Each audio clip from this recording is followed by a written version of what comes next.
A nova normalidade obriga os concellos a organizar as súas actividades culturais a curto prazo para adaptarse ás normas sanitarias. No caso de Cambados, a súa programación cuadrimestral pasa a ser bimestral e dende a Concellería de Cultura presentaron o programa para os meses de setembro e outubro. Pois seguimos programando diversos actos, dende cine. Teremos a estrea de María Soliña, que a presenza do seu director Ignacio Vilar aquí o día 11. Seguimos programando espectáculos infantiles, teatros infantís.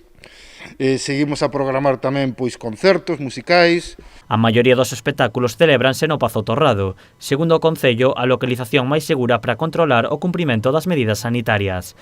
En Feciñáns terá lugar o concerto de María do Ceo. Pero que será nun formato tamén, nun aforo limitado, como fixemos ali tamén o concerto de música clásica e máis o concerto de jazz.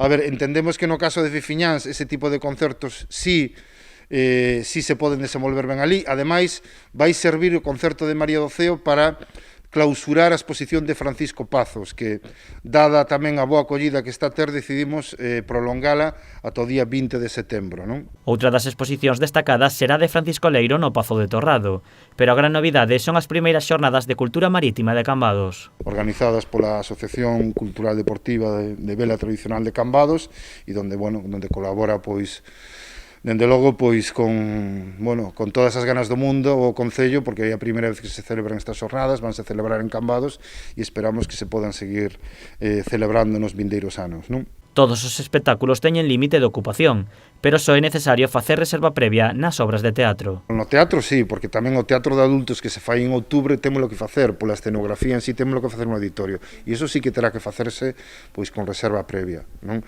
No caso dos concertos de Torrado, se asinálase a hora de concerto, e dende logo que quere ir, terá que acudir ali para coller o seu sitio. Se cando chegue está o foro cuberto, non poderá entrar. Dende o Concello destacan a importancia de non deter a cultura, especialmente para os máis pequenos, un dos colectivos que máis sufriu pola pandemia.